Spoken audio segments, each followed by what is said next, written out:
Bismillahirrahmanirrahim. Assalamualaikum warahmatullahi wabarakatuh. Alhamdulillahirrabbilalamin. Kita kembali lagi di pertemuan kita yang kesekian kalinya. Gimana kabar kalian di sana? Semoga kalian selalu sehat-sehat saja dan semoga selalu dalam lindungan Allah Subhanahu wa taala. Amin ya rabbal alamin. Semoga kalian tetap semangat untuk belajar ya. Nah, untuk hari ini kita akan membahas pembahasan terakhir di bab 4 ini, di materi bab 4 ini tentang resolusi konflik. Nah, apa sih itu resolusi konflik? Nah, resolusi konflik itu adalah suatu proses pemecahan masalah yang efektif di mana konflik itu memang harus dipecahkan secara bersama-sama. Nah, sebagai gejala sosial, konflik hanya akan hilang bersama hilangnya masyarakat itu sendiri. Oleh karena itu, yang dapat kita lakukan adalah mengendalikan agar konflik tersebut tidak berkembang menjadi kekerasan. Jadi kembali lagi bahwa resolusi konflik adalah proses untuk memecahkan masalah yang efektif. Jadi ada beberapa pendekatan atau proses yang dilakukan agar pemecahan masalah itu efektif. Nah, ada 3 syarat agar konflik itu tidak berakhir dengan kekerasan. Yang pertama adalah bahwa setiap kelompok yang terlibat dalam konflik itu harus menyadari adanya situasi konflik di antara mereka. Artinya dengan kesadaran yang mereka miliki itu, mereka akan berusaha untuk bagaimana mereka itu melaksanakan yang namanya prinsip keadilan secara jujur, sehingga tidak menyebar luas konflik itu terjadi. Yang kedua adalah pengendalian konflik-konflik tersebut hanya mungkin bisa dilakukan apabila berbagai kekuatan sosial yang saling bertentangan terorganisasi dengan jelas. Nah, kalau tidak terjadi gitu ya, maka pengendalian atas konflik pun itu akan sulit terjadi, sehingga konflik akan terus terjadi. Kemudian yang ketiga adalah bahwa setiap kelompok yang terlibat dalam konflik harus mematuhi aturan main yang telah disepakati bersama. Nah, aturan main tersebut itu bisa menjamin keberlangsungan hidup kelompok-kelompok yang berkonflik gitu ya, atau yang bertikai. Nah, dari aturan konflik tersebut setiap kelompok itu akan tidak akan melakukan atau tidak akan berlaku tidak adil begitu.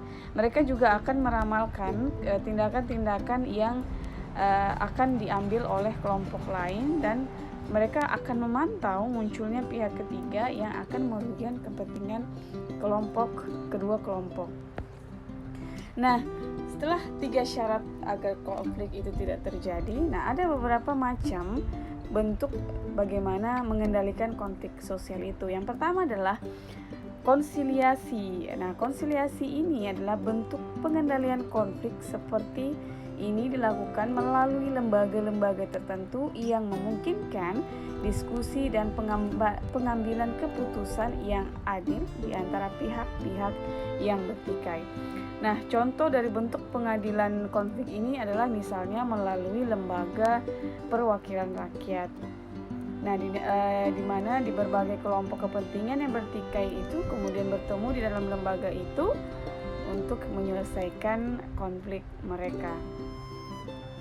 Yang kedua adalah mediasi. Nah, mediasi di sini adalah pengendalian konflik dengan cara mediasi dilakukan apabila kedua pihak yang berkonflik sepakat untuk menunjuk pihak ketiga sebagai mediator. Nah, si pihak ketiga ini dia gunanya akan memberikan nasihat-nasihat atau pemikiran-pemikiran mereka tentang cara terbaik dalam menyelesaikan masalah mereka.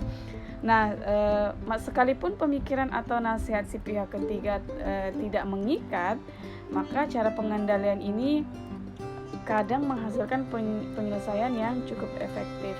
Nah, cara mediasi ini cukup efektif untuk mengurangi irasionalitas yang biasanya timbul dalam konflik. Nah, dengan cara mediasi ini juga ada kemungkinan pihak-pihak yang berkonflik itu akan menarik diri tanpa harus kehilangan muka. Jadi si mediasi ini, si pihak ketiga ini dia gunanya sebagai penasehat. Jadi nasihat-nasihat yang diberikan itu si pihak yang bertikai ini bisa menerima atau bisa juga tidak menerima. Jadi si pihak ketiga ini sifatnya tidak terlalu mengikat gitu. Begitu. Jadi contoh dari sifat pihak ketiga ini contohnya kayak orang yang bercerai gitu ya. Nanti yang orang bercerai ini kan biasanya akan dikasih solusi untuk mediasi dulu. Nah, si mediasi ini orang ketiga ini adalah tugasnya untuk memberikan nasihat kepada kedua orang yang ingin bercerai ini bagaimana caranya biar mereka tidak bercerai. Tapi lagi-lagi keputusan kepada si dua orang yang bertikai ini, apakah mereka mau mengambil nasihat-nasihat dari orang ketiga ini atau mediator ini atau tidak. Jadi sifatnya si mediator ini tidak mengikat. Nah, yang keempat adalah arbitrase. Arbitrase atau perwasitan umumnya dilakukan apabila kedua belah pihak yang berkonflik itu sepakat untuk menerima atau terpaksa menerima hadirnya pihak ketiga yang akan memberikan keputusan tertentu untuk menyelesaikan konflik. Nah, ini sedikit agak sama ya dengan si mediasi. Arbitrase dengan mediasi ini dia sama-sama menggunakan pihak ketiga. Tapi bedanya di arbitrase ini si pihak ketiga itu mereka terpaksa atau harus sepakat dengan si pihak ketiga. Mereka tidak boleh menolak, harus mengatakan iya. Nah, kalau di mediasi si pihak ketiga ini dia sifatnya tidak mengikat, jadi boleh diterima, boleh tidak. Tapi arbitrase ketika dikatakan ya, mereka harus menerima penyelesaian konflik yang diberikan oleh si pihak ketiga. Jadi sifatnya dia ini memang terpaksa, harus iya gitu kalau arbitrase.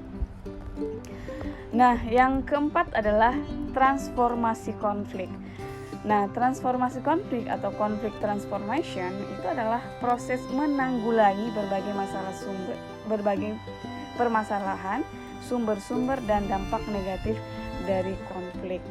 Nah, transformasi konflik ini membutuhkan proses yang sangat panjang.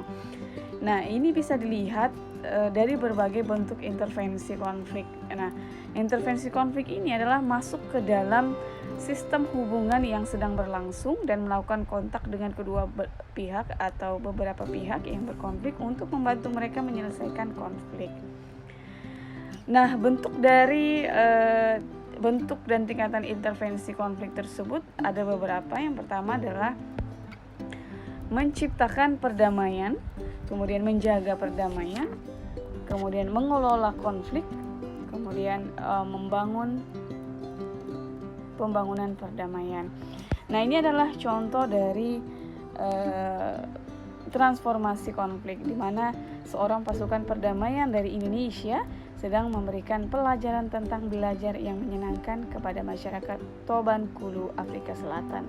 Mereka ini merupakan bagian dari kegiatan kerjasama militer sipil yang dilakukan seminggu sekali. Jadi transformasi konflik ini adalah penyelesaian masalah yang cukup panjang gitu ya prosesnya, seperti itu. Nah, pembahasan terakhir yaitu tentang peran mediasi dan pihak ketiga dalam penyelesaian konflik dan menumbuhkan perdamaian. Salah satu bentuk akomodasi dalam menyelesaikan konflik adalah mediasi.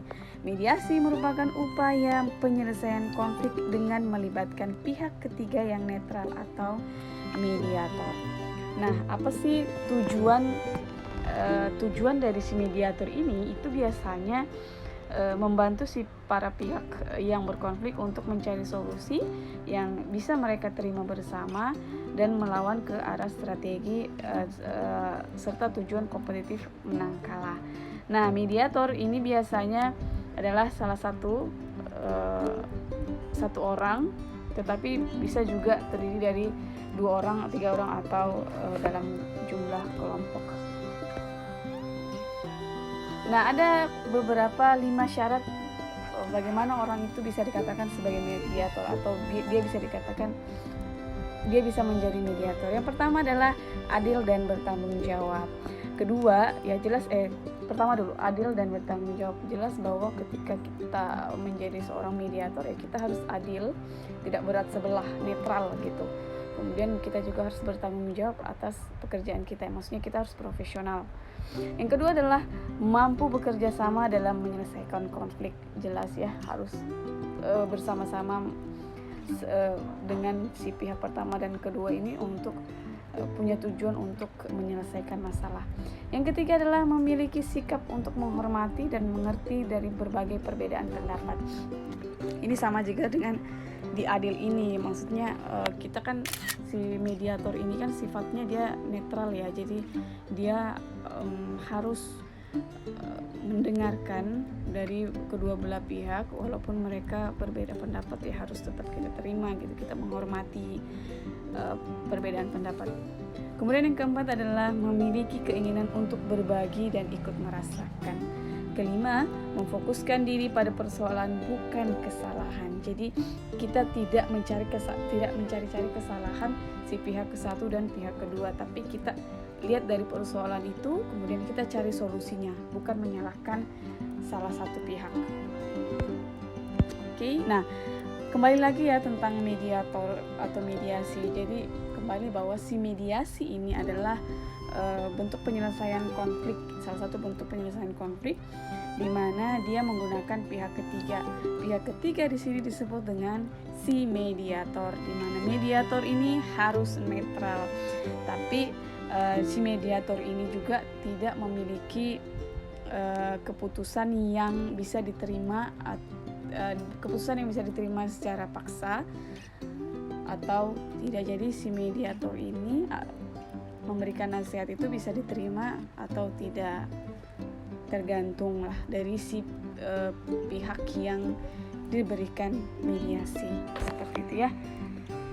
Oke, sampai di sini dulu perjumpaan kita karena pembahasan kita juga habis ya.